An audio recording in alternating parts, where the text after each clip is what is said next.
Hey everyone, welcome to the show. Today we have two guests on. I think this is the first podcast I've ever done with two guests at once. Silver medalist Austin Krajicek and Rajeev. Guys, welcome. Thanks so much. Thanks Thanks. for having Yeah, us, thanks Will. for having us.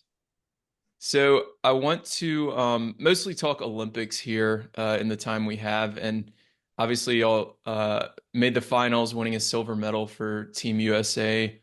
Um, and I was watching pretty much every second of it, analyzing matches and stuff like that. And I wanted to start with a moment from the Nadal Alcaraz match. So it is 5-4. Austin, you're serving to serve it out. The crowd, at least from the TV perspective, I was watching on like the Peacock Premium thing, and it just sounded so loud. It seemed like maybe 15 people in the whole stadium wanted y'all to win. Um, Yeah. and then you come out in the first point serving for the match, you double fault. What's going through your head at that moment, Austin? And then Rajiv, I'd love to hear from you as well. And then what was the conversation like between the two of you? He might have had an uh-oh running through his head there. But man, I mean, obviously you're a little bit nervous. I watched it back a couple of times just to see kind of what I could have done better, obviously. And the crowd noise, like in person, obviously, from the video, I mean, it wasn't even close. It was so loud. Yeah. Really kind of deafening. It was pretty cool. I mean, yeah, the first point double fault is probably worst case scenario in that situation because then they went ballistic and then Rafa's Yeah, they cheered more. Yeah. pumping them up and then but really I think the moment that I was like quite nervous we won that second point I think and then at 15 all I missed the first serve. I can't remember if I got a tee or I missed it, not the best miss, and then before the second serve it was like a long wait to try to get the crowd to calm down between serves. And I just Mm. remember how loud it was, like crazy loud. I mean, like really, like you said, 15 people might be generous that were cheering for us, and they're all in our little section there. And then when you're bouncing the ball before the second serve, it got like pin drop quiet. I mean, like crazy quiet, where you could literally just when you're bouncing the ball, it sounds like the ball bounces so loud because you're adjusting from the outside noise. And then right before you serve in your head, you're just like, God, if I miss this serve, they're gonna go ballistic. So really just try to dial it in. I hit a decent second serve, I think, but I think we even still lost the point. But at least I put the serve in the box because I knew that if I doubled there, they were gonna go even more nuts, and then obviously that makes you even tighter. And so it was a difficult game for sure. I mean, they definitely. I mean, that's what Rafael and Alcaraz has so much experience in those moments on those courts with that kind of crowd support that they did a great job of rallying the crowd and using it to their advantage and trying to get the energy to shift. And fortunately, we were able to play some good points. Raj helped me at some big moments there than that in a huge way with some big stretches. And we were able to get it done there at the end and make a couple of first serves the last 2 points, which obviously in that situation is critical. So, but the double fault was not the ideal start.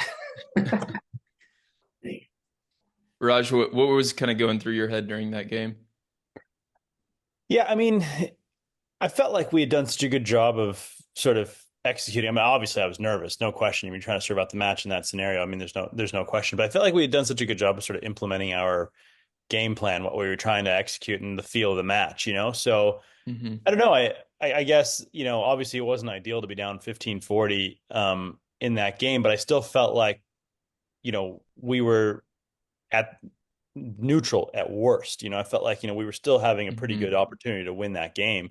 And even if we didn't win that game, I still felt pretty good about, the match in general, because it just felt like it was, it was the kind of performance that we talked about. It was the kind of situation that we wanted to put those guys in, feeling the pressure and all that. So I still felt like if they were going to beat us, they were going to still have to do something significantly different. And I didn't think that, I thought it was a long way from not being, the result that we wanted, even if we had lost that Hmm. game.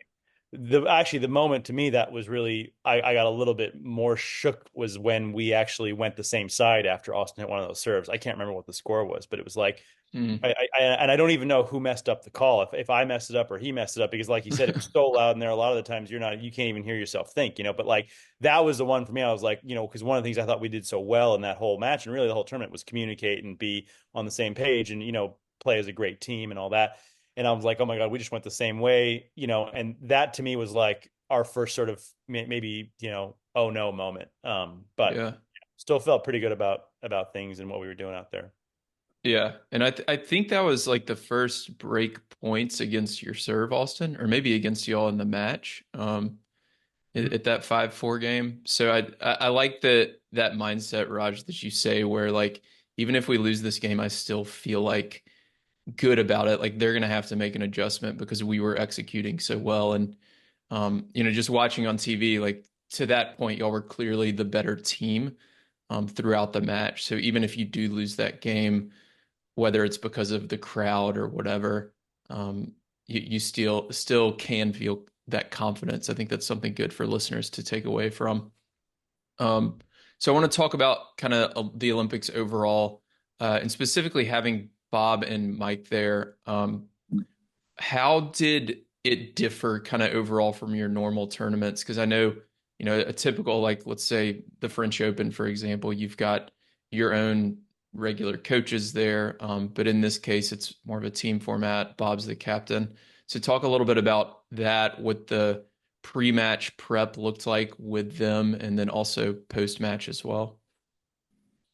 Yeah, I mean, for me, I mean, over my career, I feel like the team events. I mean, obviously in tennis, it's an individual sport, so in college, you've got an opportunity to play for your team, and then Davis Cup and probably Olympics is really the only few times you get to do that. So I just think those moments are so special.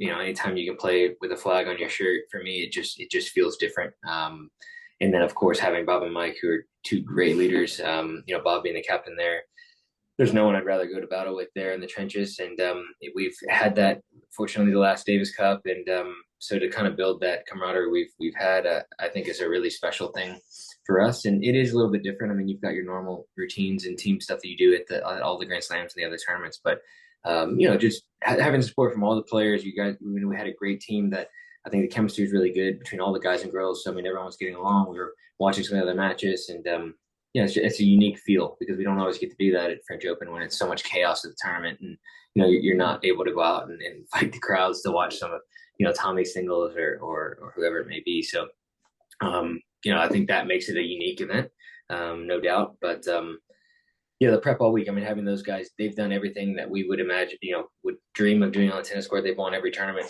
multiple times. Gotten a gold medal. They've done all the things. So to be able to lean on that experience and help them instill that belief in us that we could do it. Like Raj said, I thought we did a phenomenal job all week of having a great game plan, working together as a team, and then in bringing our style to each match and having that belief that no matter what the other team does, if we execute on our side of the court, we're going to be right there with the chance to win and put ourselves in a position. And I thought we did that the whole tournament, even the finals. Obviously, that one didn't go our way, but that belief that Bob and Mike bring behind us, I think is a phenomenal advantage for us. And it's always an honor to compete for the U.S. Mm-hmm. Raj? Yeah, I mean, for me, with them specifically, I just feel like whatever we've done experience wise, they've done it like times 20, and that's like winning or losing. And it doesn't really matter. I have two great examples. One, before the match in the quarters that you're talking about, I was like, oh, obviously, yeah, big match, big situation. I'm like, oh, have you guys, I asked Mike, I'm like, have you guys ever played Rafa? And he goes, yeah. And like, so nonchalant. He's like, yeah, he goes, yeah, we were like 8-0 against him. And then we lost the last one. So it's like, okay, like I played Rafa once, one other time in doubles, and yeah, happened to get a win, but 8 times is a lot, Yeah. like, to beat the guy, So that's quite useful to think that whatever they're going to say comes from a wealth of experience. And then the other one was actually after. I mean, we were obviously gutted after losing that one in the final, and we were close and had a chance, and then Bob said, "Yeah, dude, I know how you feel." He's like, "We lost 5 French Open finals," and I'm like, "You forget sometimes these guys because of how much they won, how much they actually lost, in big Mm-hmm. moments, big matches." So it's like I'm sure. I mean, we were up a set and a break in that final, and I'm sure they were in those situations in the French, and you know, on the clay where they may have been up a set and a break, and didn't quite get it done for whatever reason. And so it's like, whatever it was, I felt like the experience I was having in any way they would have had it in some capacity and they could relate to that. And that for me is almost like is quite comforting to know that your captain has been there and can really feel that for you and with you, you know? Yeah, that makes a lot of sense. Austin, you talked about the crowd a little bit. How did the Mhm. crowd compare to the French Open? Was it a little bit less so that you could get into some of these singles matches? Is that what I was Um, understanding? I just think there was less matches. I mean, obviously the draw sizes were a little Mm, smaller and stuff. So like, no, yeah. the crowd was great. I think they were keeping it a little bit lower capacity for like grounds passes, and I'm not exactly sure how they were doing the ticketing thing, but the Mm, stadiums were full and stuff. So like, actually, like crowd support when we were playing in matches was awesome. I thought. I mean, it's just a different environment. I mean, we're playing the Brazil match. You yeah. know, the crowd. I mean, it's on a not a small court, but a pretty compared to Chatrier, obviously a small court, kind of one of the outside ones. But it was full with mostly Brazilian fans, and they were going ballistic. And Hmm. that's such a fun atmosphere for us to play in. We don't. I mean, Roland Garros, of course, there's the fans for some of the French players, and some of the countries have great followings.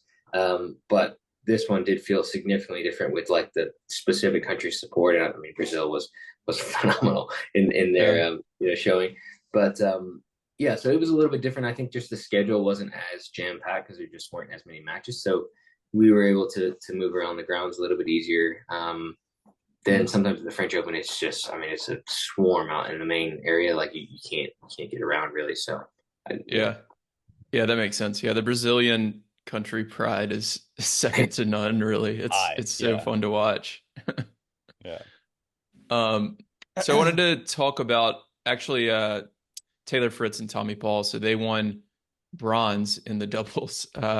Did y'all work with them at all to help them? I think I heard when I was watching one of their matches on TV, one of the commentators said that Tommy Paul said in an interview he had never game planned for a doubles match before this event. I don't know if that's true, but did y'all work with them at all just because y'all are so good at doubles and have so much experience, or was that not really a thing and they were mostly working with Bob and Mike? How did that kind of relationship work, and what do you attribute their success on the doubles court during the Olympics to? Yeah, I mean, I think I'm not going to say we worked with them. I think there's a couple of times where I feel like they might have had a question about a player that we might have played or whatever.